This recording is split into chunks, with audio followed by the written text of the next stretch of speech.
부산을 비롯해서 전국에서 만여 명의 자립준비 청년이 매년 사회로 첫 발을 내딛습니다. 자립준비 청년에게 여러 지원이 이뤄지곤 있지만 부족한 것이 현실이라고 합니다. 단순히 지원에 그치는 게 아니라 이들이 사회에서 어려움 없이 적응하려면 어떤 도움이 필요한지 자세히 알아보겠습니다. 네, 초록우산 부산지역본부 옹호사업팀 이혜정 선생님 전화 연결되어 있습니다. 안녕하십니까? 네, 안녕하세요. 예, 반갑습니다. 네, 선생님 반갑습니다. 아침 일찍부터 이렇게 만나게 됐습니다. 자, 오늘 여러 가지 질문을 좀 드릴 텐데 먼저 자립준비 청년이 어떤 사람들인지 좀 자세한 설명을 부탁드릴까요? 네. 자립준비 청년이란 아동복지법상 아동양육시설, 공동생활가정, 가정위탁 등의 보호를 받다가 만 18세 이후 보호가 종료되어 홀로서기에 나서는 청년들을 말합니다. 과거에는 만 18세가 되면 보호가 종료되었으나 현재는 만 24세까지 보호 연장이 가능합니다. 이에 보호 조치가 종료되거나 해당 시설에서 최소한 시점으로부터 5년이 지나지 않은 사람을 자립준비 청년으로 정의하고 있습니다. 예. 전국에서는 만여 명 정도라고 하셨는데 이 부산에 자립준비 청년이 몇 명 정도 있습니까? 네네. 부산은 2024년 8월 기준으로 자립준비 청년은 755명으로 집계되었는데요. 네. 보호 아동과 자립준비 청년 총계는 1,985명으로 매년 보호 아동들이 자립준비 청년이 되어서 지역사회로 자립 독립을 위해 준비해 나간다고 보시면 됩니다. 네, 이 숫자는 매년 좀 늘고 있는 겁니까? 아니면 유지되고 있는 겁니까? 줄어들고 있는 겁니까? 이게 항상 유지되거나 지금 지속해서 좀 계속 발생하고 있다고는 보시면 됩니다. 네. 이 자립준비 청년을 향한 사회적인 관심 속에서 여러 가지 지원들이 이루어지고 있다고 들었습니다. 대표적으로 소개해 주실 만한 지원 어떤 게 있을까요? 네.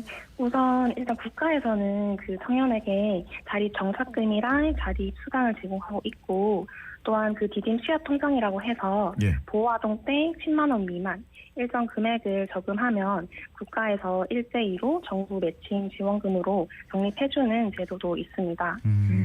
그리고 저희 초록우산을 통해서 보호아동의 자립을 지원해주는 시민 기업 단체들이 있는데요.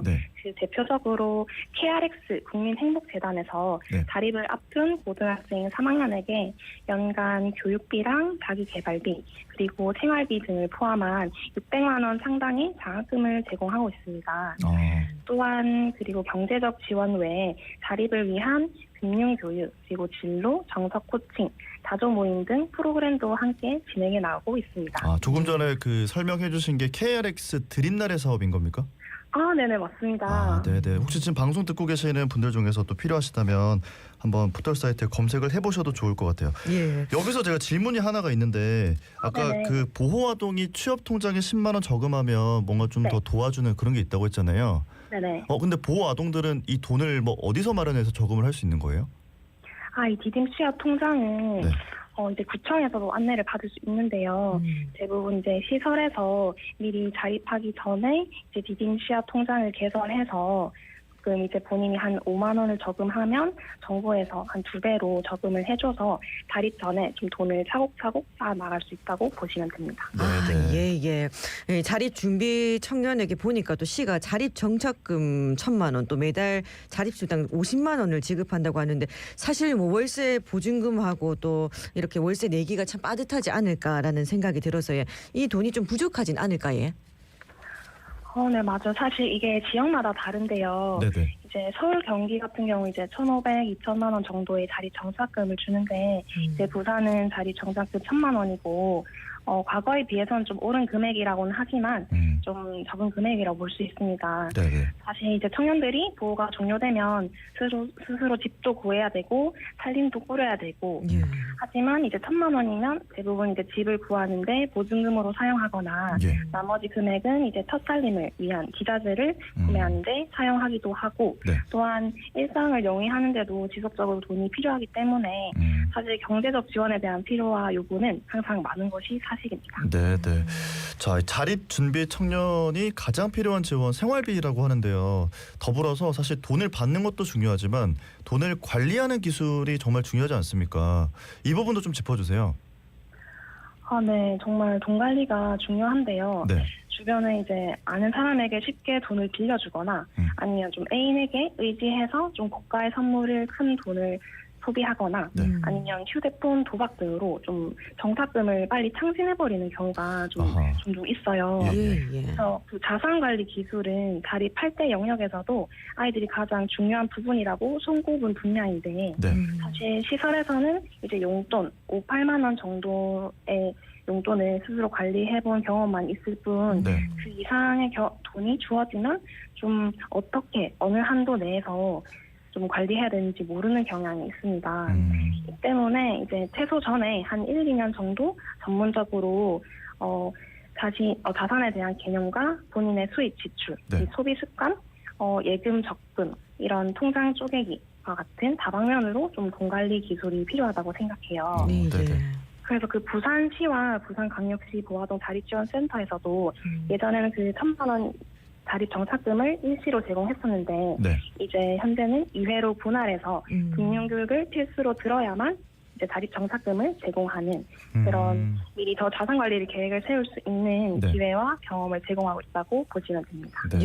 예. 실제로 이런 교육에 진짜 그냥 학교에서 뭐 중고등학교 때 배울 수 있으면 좋겠지만은 아직까지 이런 금융 교육이 좀 부족한 현실이라서 네. 그래도 뭐 교육이 따로 진행되고 있다 하니까 다행이긴 합니다.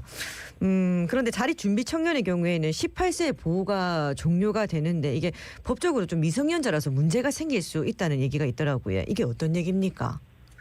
네네, 맞습니다. 사실 그 만 18세 이후 자립 준비를 할 수 있는데 그렇다고 해도 법적으로 제한되는 부분이 있어요. 네. 이제 자립은 해야 되는데 나이가 미성년자에 해당되기 때문에 이제 일상생활에서 도시가스 연결이나 네. 휴대전화 가입 그리고 부동산 계약서 작성 그리고 은행 업무 등에서 네. 좀 보호자가 필요해서 난감한 상황이 발생하고 있어요. 예.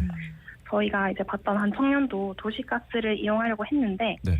만 18세가 지나야 이제 명의를 등록할 수 있다고 해서 다행히 이 친구는 주변에 누나가 있어서 좀 명의를 좀 빌려서 이용했지만 네네. 사실 대부분의 친구들이 주변에 좀 도움을 요청하기 어려워하는 친구들이 많아요. 예.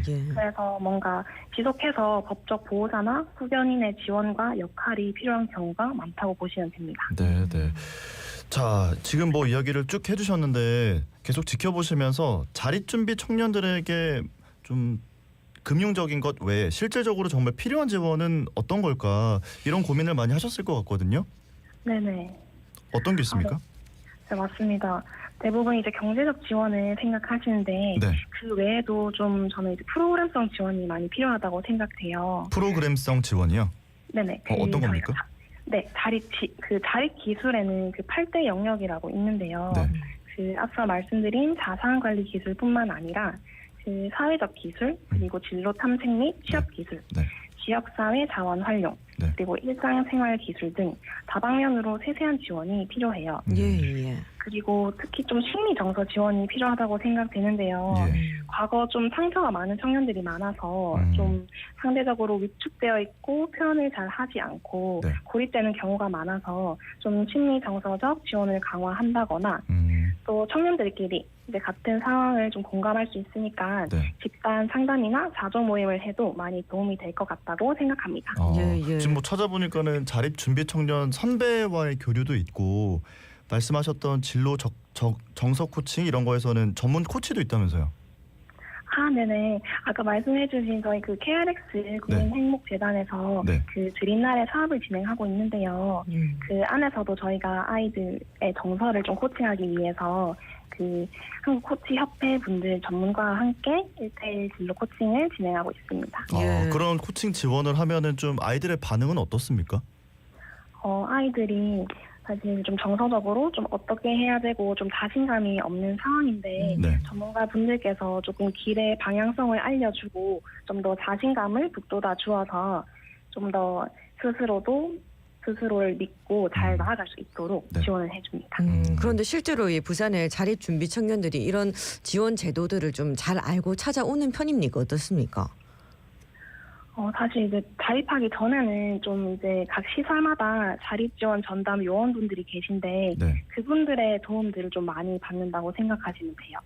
그래서 그분들이 좀 안내를 하고 이런 지원 사업도 안내를 해서 청년들이 이런 다양한 사업들을 통해서 좀 저희에게 또 들어오고 그래서 저희가 또 지속적으로 지원할 수 있는 이런 구조도 되게 중요하다고 생각합니다. 예. 네.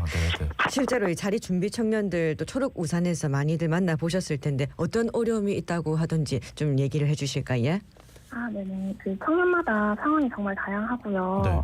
LH 임대주택을 처음 구할 때 좀 어떤 과정으로 구해야 될지 막막했던 친구, 그리고 좀 아픈 곳이 있는데 혹시나 또 큰 돈이 나갈까봐 네. 걱정되어서 또 참는 경우, 그리고 좀 과거에 상처가 있다 보니까 네네. 본인의 얘기를 잘 하지 못해서 남들과 멀어지는 청년들이 다양한 경우가 있는데요. 네. 특히 이제 청년들이 공통적으로 하는 말이 외로움이었어요. 그 처음에 이제 자립할 시기에 이제 시설에서 단체 생활을 할 때는 이제 혼자 개인만의 시간을 갖고 싶다라는 기대감이 부풀었는데 네. 막상 자립을 하다 보니까 이런 기대감은 한시적이고 막상 혼자 살아보다 보니 이제 외로움이 몰려와서 심적으로 힘들다는 경우가 많았습니다. 네.